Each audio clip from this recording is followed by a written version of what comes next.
Hello guys, welcome back to my channel. మనం last వీడియోలో UPSC mains answer writing ఎలా రాయాలో నేర్చుకున్నాము. ఈ వీడియోలో మనము how to make notes for UPSC mains చూద్దాము. ఒక కాషన్ ఏంటంటే, సీరియస్ క్యాండిడేట్ ఎవరైతే మనం ఎగ్జామ్కి ప్రిపేర్ అవ్వాలనుకుంటారో వాళ్ళు మాత్రమే ఈ వీడియో చూడండి. మిగతా వాళ్ళు ఇగ్నోర్ చేసి స్కిప్ చేసి వెళ్ళచ్చు. ఎందుకంటే మనము ఈ ఛానల్లో ఇచ్చే కంటెంట్ కానీ ఇన్పుట్స్ కానీ చాలా వాల్యుబుల్ అండి. అది ఎందుకనంటే ఇయర్స్ ఆఫ్ ఎక్స్పీరియన్స్, నా ఎక్స్పీరియన్స్ గురించి కానీ, ఇంకా ఫ్రెండ్స్ ఎక్స్పీరియన్స్ గురించి కానీ, నా ఫ్రెండ్స్ ఇంకా ర్యాంకర్స్ ఎక్స్పీరియన్స్ గురించి కానీ, అందరితో అవి తీసి ఇన్స్టిట్యూట్లో వర్క్ చేసిన ఎక్స్పీరియన్స్తో కలిపి ఇవన్నీ మీకు ఇక్కడ ఈ ఫ్రీ ఛానల్లో ఇస్తున్నాము. ఇవన్నీ మీకు మెంటర్షిప్లో హండ్రెడ్స్ థౌజండ్స్ పెట్టి వాళ్ళు చెప్తారు, కానీ మనము దీంట్లో ఫ్రీగా చెప్తున్నాము. సో కేర్ఫుల్గా నోట్ చేసుకోండి ఇవన్నీ. సో మనం స్టార్టింగ్ ఇప్పుడు ఏంటంటే how to make notes for UPSC mains అనేది ఈరోజు మనం చూద్దాం. అసలు ఒక సీరియస్ ఆస్పిరెంట్, ర్యాంకర్స్ ఈ యొక్క యూపీఎస్సీకి మెయిన్స్ నోట్స్కి ఎలా ప్రిపేర్ చేసుకుంటారో చూద్దామండి. ఇక్కడ ఫస్ట్ అండ్ ఫార్మోస్ట్ థింగ్స్ మనకు నోట్ మేకింగ్ ప్రాసెస్లో ఏంటనంటే సిలబస్ ఉండాలి. యూపీఎస్సీ సిలబస్ని మనం ఒక గైడ్గా తీసేసుకొని దాన్ని ఇప్పుడు మనకు జిఎస్ సిలబస్లో జిఎస్ 1 నుంచి 4 పేపర్స్ ఉంటాయి. GS1, GS2, GS3, GS4 papers అని, ఇంక్లూడింగ్ ఎస్సే ఆప్షనల్గానే ఉంటాయి. సో మనము ఈ ఒక్కొక్క సబ్జెక్ట్కి ఒక్కొక్క నోట్బుక్ అని ఒక్కొక్కటి బ్లాక్ అని చేసేసుకొని దీంట్లో మనం నోట్స్ చేసుకోవాలి. ఇప్పుడు GS1కి మనకు 3 మేజర్ సబ్జెక్ట్స్ ఉంటాయి. హిస్టరీ, జియోగ్రఫీ, సొసైటీ ఉంటుంది. ఇది మళ్ళీ GS2లో పాలిటీ, గవర్నెన్స్, సొసైటీ ఉంటుంది. GS3లో economics, environment, science and tech, security ఉంటుంది. GS4లో ఎథిక్స్. నా ఆప్షనల్ వచ్చేసి ఆంథ్రోపాలజీ. ఇంకోటి కరెంట్ అఫైర్స్ మనం ఏంటంటే major standard news papers follow అవ్వాలి, ఐదర్ హిందూ కానీ Indian express. And monthly magazine వచ్చేసి విజన్ ఐఎస్ 1 కెన్ యూజ్, ఎందుకంటే ఇది స్టాండర్డ్ రిసోర్స్. అది వీళ్ళు మినిమం స్టాండర్డ్స్, ఎగ్జామ్స్కి కావాల్సిన రిక్వైర్డ్ స్టాండర్డ్ మెయింటైన్ చేస్తారు. సో అందరూ విజన్ ఐఎస్ మ్యాగజైన్ వాడతారు. సో ఈ కరెంట్ అఫైర్స్కి. సో నెక్స్ట్ ప్రాసెస్ ఏంటో మనం చూద్దాం. సో ఇప్పుడు మనము ఫర్ ఎగ్జాంపుల్ ఈ GS2 ఉంది కదా, ఈ GS2కి నోట్స్ ఎలా ప్రిపేర్ చేసుకోవాలని చూద్దాం. ఫస్ట్ మనం ఏదైనా ఒక సబ్జెక్ట్ నోట్స్ ప్రిపేర్ చేసుకునే ముందు మనం ఏం చేయాలంటే ఆ సబ్జెక్ట్ ఒక సిలబస్ తెలుసుకోవాలి. ఇప్పుడు మనం GS2లో పాలిటీ ఈ సెక్షన్ సిలబస్ చూస్తాం. ఓన్లీ ఈ సెక్షన్ మాత్రమే. ఈ సెక్షన్లోకి నోట్స్ ఎలా ప్రిపేర్ చేసుకోవాలని మనం చూద్దాం. సో ఇది GS2 only polity part syllabus. ఇది మనకి దీంట్లో 8 పార్ట్స్ ఉంటాయి. పాలిటీలో 8. ఇది Indian constitution and historical underpinnings and evolution. ఇది functioning and responsibility of union territories. ఇది ఇంకోటి సెపరేషన్ ఆఫ్ పవర్స్, ఇది 3rd సిలబస్ పార్ట్. ఇది devolution of powers and finances, ఇది అప్ టు లోకల్ లెవెల్స్. ఇది ఇంకోటి 5th one comparison of Indian constitution. 6th parliament and state legislature.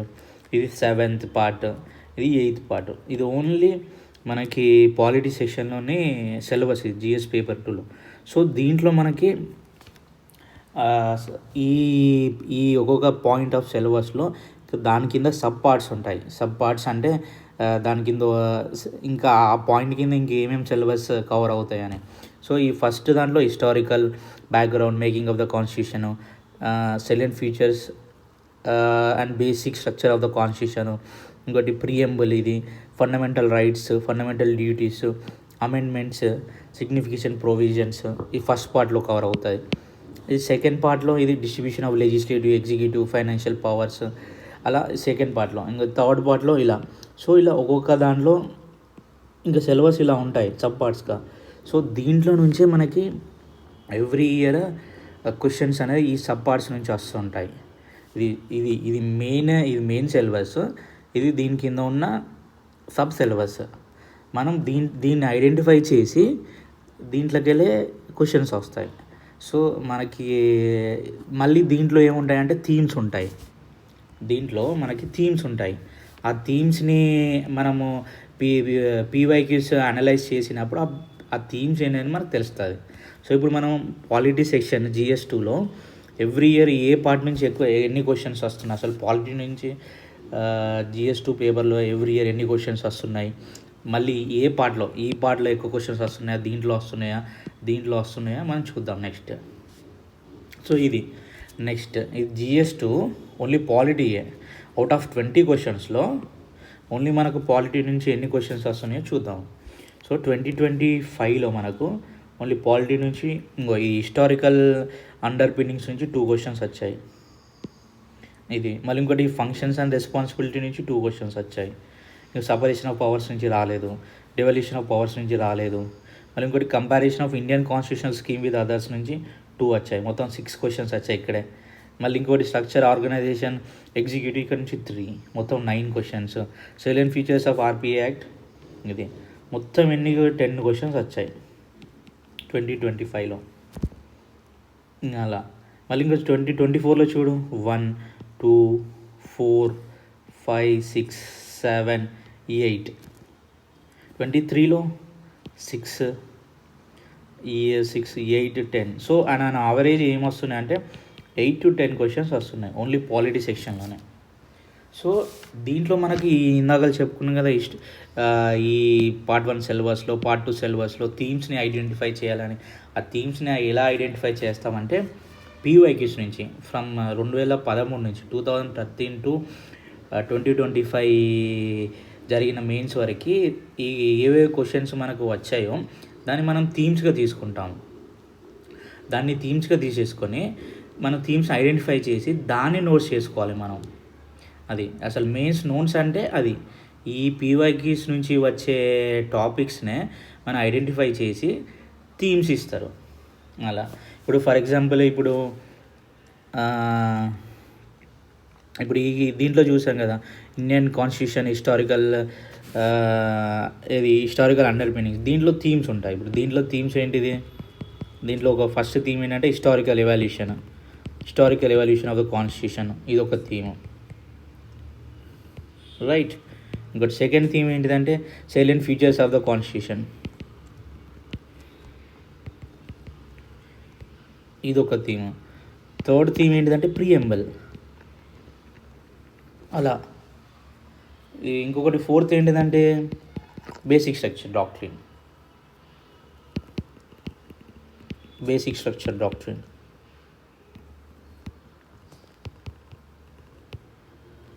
Fifth ఏంటిది అలా constitutional amendments, recent constitutional amendments ఏమైనా ఉన్నాయా అది. సో దీంట్లో నుంచి మనకి క్వశ్చన్స్ వస్తాయి. దీంట్లో నుంచి ఇప్పుడు ప్రియంబల్ నుంచి మనకి క్వశ్చన్ వస్తుంది యూపీఎస్సీలో మెయిన్స్లో. బేసిక్ స్ట్రక్చర్ డాక్ట్రైన్ నుంచి వస్తుంది, కాన్స్టిట్యూషనల్ అమెండ్మెంట్ నుంచి వస్తుంది. ఇప్పుడు రీసెంట్ 103 అమెండ్మెంట్ కానీ 104 అమెండ్మెంట్ కానీ అలా, లేకపోతే 42nd కానీ 44th కానీ ఇలా ఈ అమెండ్మెంట్స్ బేస్ చేసుకొని మనకు క్వశ్చన్స్ వస్తాయి. సో మనం ఈ థీమ్స్ ప్రకారం దీని మీద మనం నోట్స్ చేసుకోవాలి. అలా మళ్ళీ ఇంకొకటి ఫెడరలిజం చాప్టర్ ఉంటుంది. ఇప్పుడు ఫెడరలిజం ఉన్నది మనకి, దీంట్లో ఫెడరలిజం ఉంది. ఇది ఫెడరలిజం అంటే ఈ సెంట్రల్ స్టేట్ రిలేషన్స్, ఇది సెకండ్ పార్ట్. ఈ ఫెడరలిజంలో మళ్ళీ ఏమేమి టాపిక్స్ ఉంటాయి అంటే సెంట్రల్ స్టేట్ రిలేషన్స్, దీని మీద మనం నోట్స్ చేసుకోవాలి. సెంట్రల్ స్టేట్ రిలేషన్స్ అట్లా. లేదు ఇంకోటి ఇంటర్ స్టేట్ కౌన్సిల్ గురించి,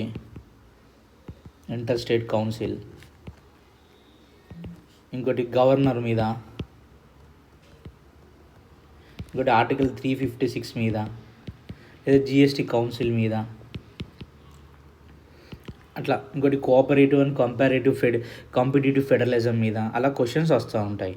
సో మళ్ళీ ఇంకొకటి ఈ థర్డ్ పార్ట్ సెపరేషన్ ఆఫ్ పవర్స్లో మనకి లెజిస్లేటివ్ ఒక థీమ్ అది. ఇంకోటి ఎగ్జిక్యూటివ్ ఇంకో థీమ్ అది, జ్యుడిషియరీ ఒక థీము, అట్లా జ్యుడిషియల్ రివ్యూ ఒక థీము, ఇలా జ్యుడిషియల్ యాక్టివిజం ఒక థీమ్, ఇంకోటి ట్రిబ్యునల్ రిఫార్మ్స్ ఒక థీమ్.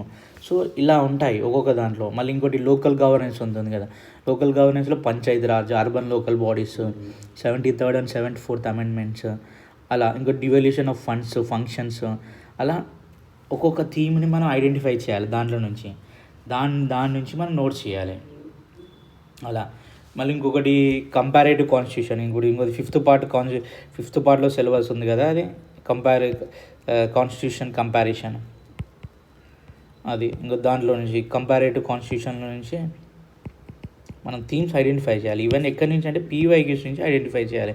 ఇప్పుడు మనం కాన్స్టిట్యూషన్ని కంపేర్ చేయాలి. యూకేని క్వశ్చన్స్ వస్తాయి. మీరు పీవైక్యూస్ ఒకసారి 2013 నుంచి 2025 వరకు పాలిటీ పీవైక్యూస్ ఓపెన్ చేసి చూడండి, ఈ క్వశ్చన్స్ ఉన్నాయో లేవో అనేది. ఇక్కడ యూకే కంపారిజన్, యూఎస్ఏ, థర్డ్ది కెనడా, కానీ ఆస్ట్రేలియా, ఫ్రాన్స్,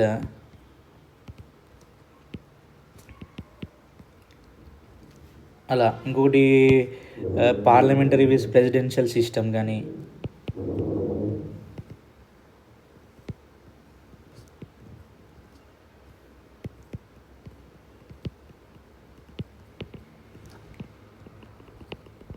సో ఇవన్నీ థీమ్స్ అనేది మనం ఈ సిలబస్ పార్ట్ నుంచి ఐడెంటిఫై చేయాలి. ఐడెంటిఫై చేసి దీనికి ఒక్కొక్క థీమ్కి మనము నోట్స్ చేసుకోవాలి. అలా ఒక్కొక్క థీమ్కి నోట్స్ చేసుకోవాలి. ఇంకో 6th పార్ట్ ఆఫ్ సిలబస్ మనం దాంట్లో ఏంటిదంటే ఈ లెజిస్లేచర్ ఉంది కదా, దీంట్లో థీమ్స్ ఏమి ఉంటాయి? పార్లమెంట్, స్టేట్ లెజిస్లేచర్, మూడోది ప్రిసైడింగ్ ఆఫీసర్స్ అంటే స్పీకర్, చైర్మన్ ఆఫ్ రాజ్యసభ, వీళ్ళందరూ. ఒకటి parliamentary committees,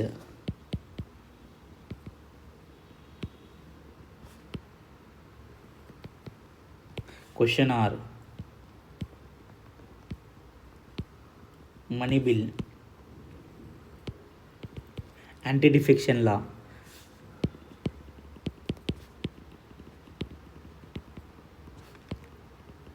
parliamentary privileges.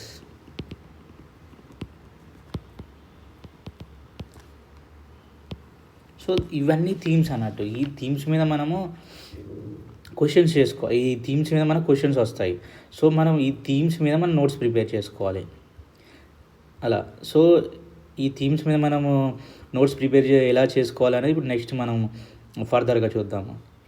So అలా ఇప్పుడు ఫర్ ఎగ్జాంపుల్ ఇప్పుడు మనము ఒక థీమ్ తీసుకున్నాం, దీంట్లో నుంచి ఇక రిపీటెడ్ థీమ్స్ తీసేసుకున్నాం. ఇప్పుడు దీంట్లో నుంచి ఒక థీమ్ ఏం తీసుకుందామంటే పార్లమెంట్ ఒక థీమ్ తీసుకున్నాం.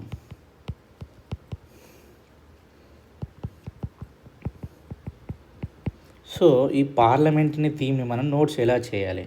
So first and foremost important thing ఏంటంటే మనము ఏదైనా ఒక టాపిక్ నోట్స్ చేసేటప్పుడు ఈ టాపిక్ నోట్స్ మ్యాక్స్ మనకు 1 to 3 పేజెస్ వరకు చేసుకోవాలి. అలా 1 to 3 పేజెస్ అంటే ఇది A4 షీట్ అనుకో, ఇలా ఇది ఒక పేజ్, ఇది బ్యాక్ సైడ్, ఇది ఇంకోటి, మ్యాక్స్ అంతే. ఈ 3 పేజెస్, ఇంకెక్కువ చేసుకోకూడదు, ఎందుకంటే రివిజన్కి ఇబ్బంది అవుతుంది. మళ్ళీ ఇంకా A4 షీట్ పైన చేసుకునేటప్పుడు ఇలా దీనిలో ఇది లైన్ కొట్టేసేసుకోండి. మళ్ళీ ఇటు లైన్ కొట్టేసేసేయండి ఇక్కడ, మళ్ళీ ఇటు సైడ్ ఇక్కడ నెక్స్ట్ పేపర్, మళ్ళీ ఇక్కడ ఈ స్పేస్ ఉంది కదా, ఈ స్పేస్ మనకి నెక్స్ట్ వేరే ఏమైనా వాల్యూ అడిషన్ కానీ కరెంట్ అఫైర్స్ కానీ దీంట్లో యాడ్ చేసుకోవచ్చు. ఇక్కడ కొత్త పాయింట్స్ వచ్చినప్పుడు న్యూస్ పేపర్లో కానీ ఇంకెళ్ళైనా వచ్చినప్పుడు యాడ్ చేసుకోవచ్చు. సో ఇది. సో నెక్స్ట్ ఇప్పుడు మనము ఎలా నోట్స్ చేసుకోవాలని చూస్తాం. ఇప్పుడు పార్లమెంట్ అనే థీమ్ మనం తీసుకున్నాం కదా, ఈ పార్లమెంట్ అనే థీమ్ తీసేసుకొని ఫస్ట్ మనం ఏం చేయాలి అంటే అసలు డెఫినేషన్ రాయాలి. డెఫినేషన్ కానీ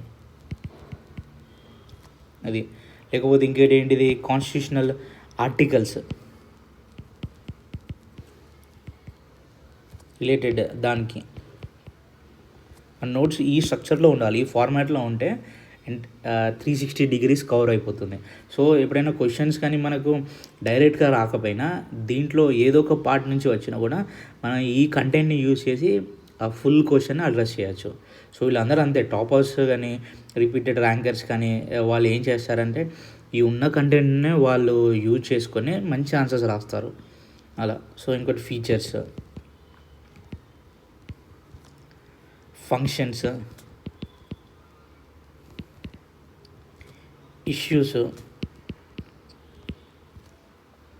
supreme court judgements,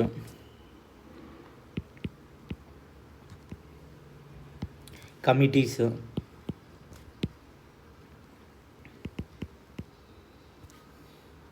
current affair, way forward లేదా మెజర్స్, డ్రా లేదా డయాగ్రామ్, ఒకటి ఫ్లో చార్ట్, ఒకటి కన్క్లూషన్. ఇవన్నీ ఉండాలి మన నోట్స్లో. మనం 3 పేజ్ నోట్స్ చేసుకుంటాం కదా, ఈ 3 పేజ్ నోట్స్లో ఇవన్నీ ఉండాలి. అలా ఈ 3 పేజ్ నోట్స్లో మనకు ఈ ఫార్మాట్లో రాస్తే దీంట్లో ఏ పార్ట్ అడిగినా కూడా మనం ఈజీగా రాయొచ్చు అనేది, ఏ పార్ట్ అడిగినా కూడా. సో అది ఇప్పుడు మనకి మళ్ళీ ఇంకా ఫర్దర్గా ఈ డెఫినేషన్లు ఏం రాస్తావు చూసుకోవాలి.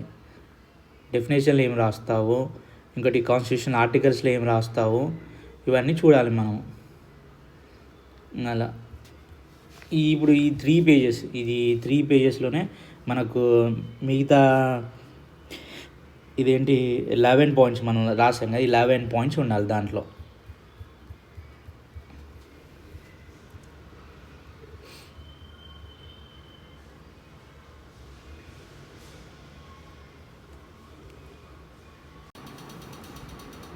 అయితే మనం ఇప్పుడు దీనికి ఈ పార్లమెంట్ అనే చాప్టర్కి ఈ నోట్స్ ఇప్పుడు మనం ఇందాకలా చెప్పాం కదా, ఈ డెఫినేషన్ రాసుకోవాలి ఇక్కడ. అసలు డెఫినేషన్ ఈ పార్లమెంట్ అంటే ఏంటిది, అట్లా ఈ supreme legislative body of India అని అంటాం మనం దీన్ని.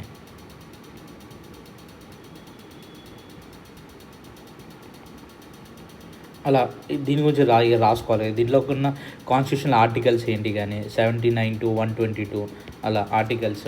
ఇంకోటి దీని గురించి ఫంక్షన్స్ కానీ, దీని ఫంక్షన్స్ ఏంటి, లెజిస్లేటివ్ ఫంక్షన్ కానీ, లేకపోతే ఎగ్జిక్యూటివ్ ఫంక్షన్, ఇంకోటి ఫైనాన్షియల్ కంట్రోలు, అలా లేకపోతే కాన్స్టిట్యూషనల్ అమెండ్మెంట్స్ దీని గురించి.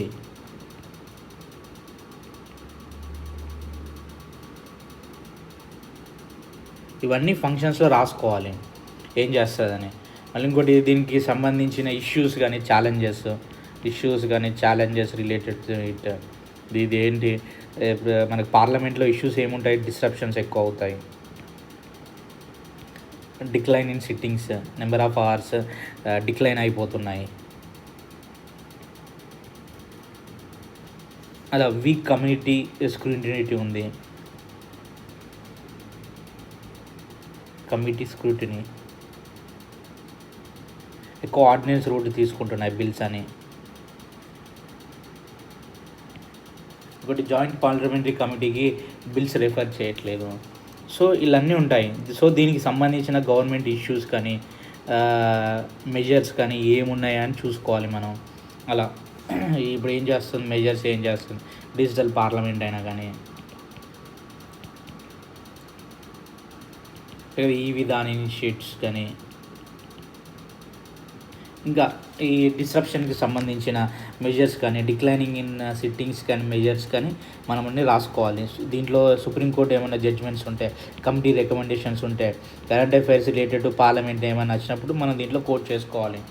అలా డయాగ్రామ్స్ కానీ, ఫ్లో చార్ట్స్ కానీ, అలా ఇంకా మెజర్స్ కానీ రికమెండేషన్స్లో ఇంకా కమిటీని స్ట్రెంగ్తెన్ చేయాలి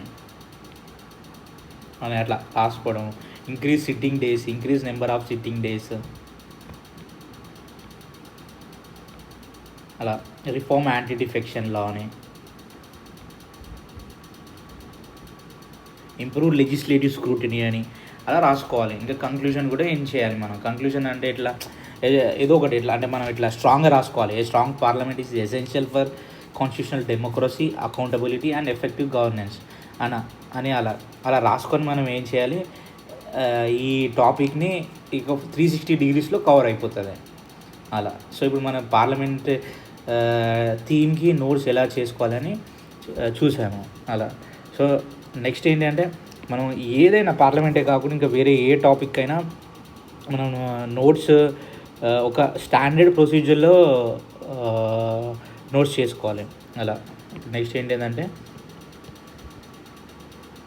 ఫాలో ఏ స్టాండర్డ్ ఆన్సర్ ఫార్మాట్.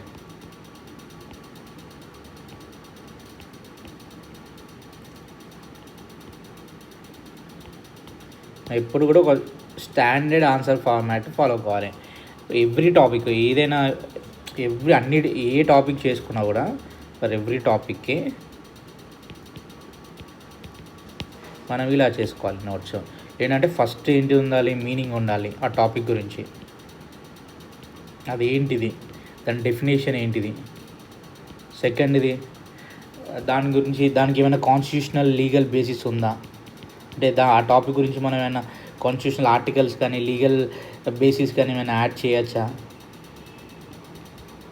అని ఉండాలి. మూడవది ఆ టాపిక్ గురించి డేటా కానీ statistics, causes, challenges, impacts, government initiatives,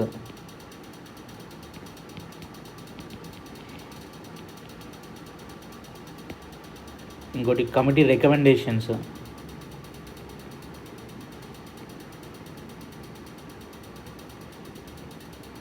ఏమన్నా రిలవెంట్ సుప్రీంకోర్టు జడ్జిమెంట్స్ ఉన్నాయా ఆ టాపిక్ గురించి, ఎగ్జాంపుల్స్,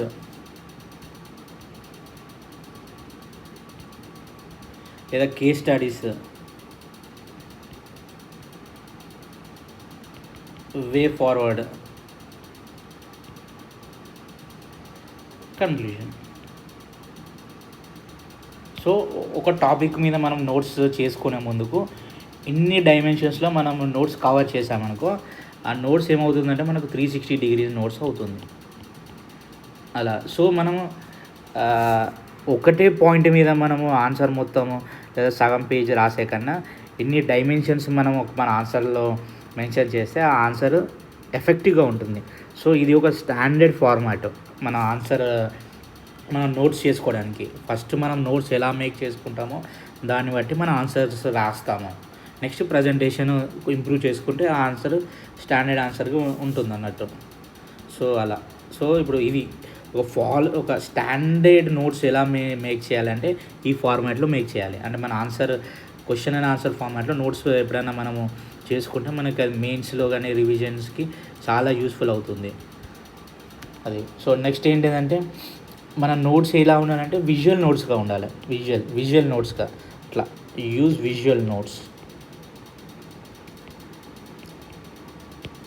మొత్తం పారాగ్రాఫ్ ఫార్మాట్లో రాయకుండా పెద్ద లాంగ్ పారాగ్రాఫ్స్ రాయకుండా మనం ఎలా ఉండాలంటే ఫ్లో చార్ట్స్ ఇంక్లూడ్ చేయాలి మన ఈ నోట్స్లో. ఫ్లో చార్ట్స్, మైండ్ మ్యాప్స్,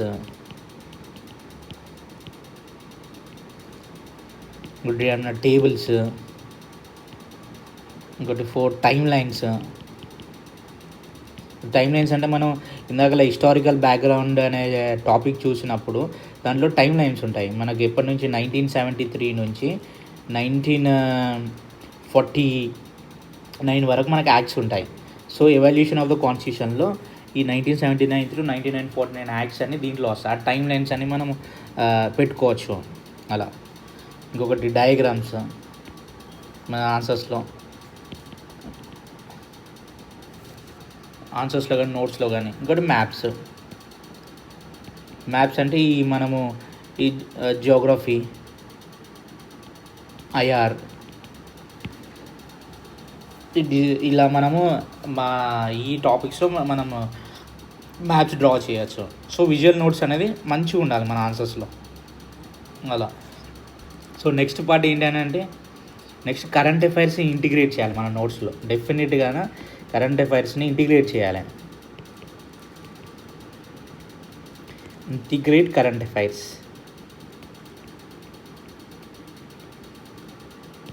ఇప్పుడు కరెంట్ అఫైర్స్ని మన టాపిక్స్లో ఎలా ఇంటిగ్రేట్ చేస్తామంటే, ఇప్పుడు ఫర్ ఎగ్జాంపుల్ మనకి రిపీటెడ్గా న్యూస్ పేపర్స్లో వస్తూ ఉంటుంది.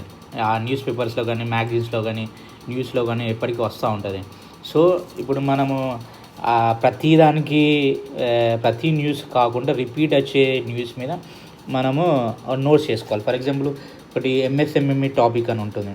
ఎంఎస్ఎంఈ ఎప్పుడు కూడా యూపీఎస్సీ ఫేవరెట్ టాపిక్ ఇది అలా. సో మనం దీని గురించి నోట్స్ ఉండాలి మన దగ్గర. నోట్స్ ఎలా రాయాలి అంటే దీనికి కూడా, సో ఇప్పుడు మనము డెఫినేషను, సరే ఎంఎస్ఎంఈ అంటే ఏంటిది, ఇంకోటి ఇంపార్టెన్స్, అలా మూడోది ఏంటి ఛాలెంజెస్ ఆఫ్ ఎంఎస్ఎంఈస్, అలా ఇంకొకటి ఏమైనా బడ్జెట్లో కానీ అనౌన్స్మెంట్స్ వచ్చిందా ఎంఎస్ఎంఈ గురించి, అలా లేకపోతే రీసెంట్ స్కీమ్స్ ఏమైనా రిలీజ్ చేసిందా గవర్నమెంట్, అలా లేటెస్ట్ స్టాటిస్టిక్స్. సో ఇవన్నీ కరెంట్ అఫైర్ టాపిక్స్ నుంచి మనము ఇంటిగ్రేట్ చేసుకోవాలి మన నోట్స్లో. ఇప్పుడు మనము ఎంఎస్ఎంఈ థీమ్ స్టాటిక్ నోట్స్ చేసుకున్నా కూడా కరెంట్ అఫైర్స్లో ఎప్పుడైనా న్యూస్ పేపర్లో కానీ న్యూస్లో కానీ ఏమైనా వచ్చినప్పుడు ఈ పార్ట్స్ ఇవన్నీ మనం ఇంక్లూడ్ చేసుకోవాలి.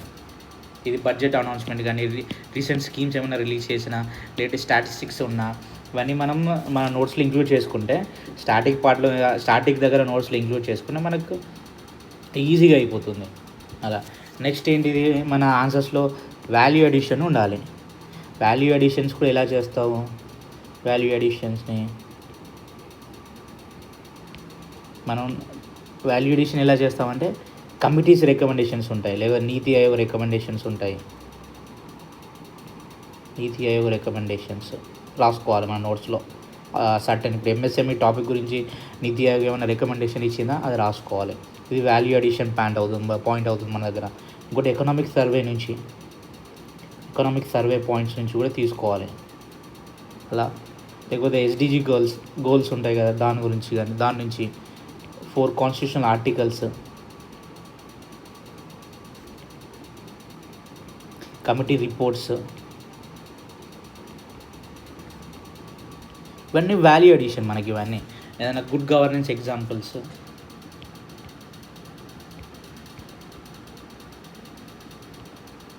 ఇవన్నీ మనకు వాల్యూ అడిషన్ పాయింట్స్ అయిపోతూ ఉంటుంది అలా. సో మనం ఎప్పుడైనా ఆన్సర్స్ ఒక నోట్స్ రాసే ముందుకు మన ఆన్సర్స్లో మినిమం మనకి ఏం చేయాలి, ఒక 15 నుంచి 20 ఫ్యాక్ట్స్ ఇంపార్టెంట్ ఫ్యాక్ట్స్ ఉన్నాయో చూసుకోవాలి. ఆ టాపిక్లో ఇంపార్టెంట్ ఫ్యాక్ట్స్, లేకపోతే ఒక 15-20 కీవర్డ్స్ ఉన్నాయో చూసుకోవాలి అలా. ఒక 15-20 ఏంటి ఎగ్జాంపుల్స్,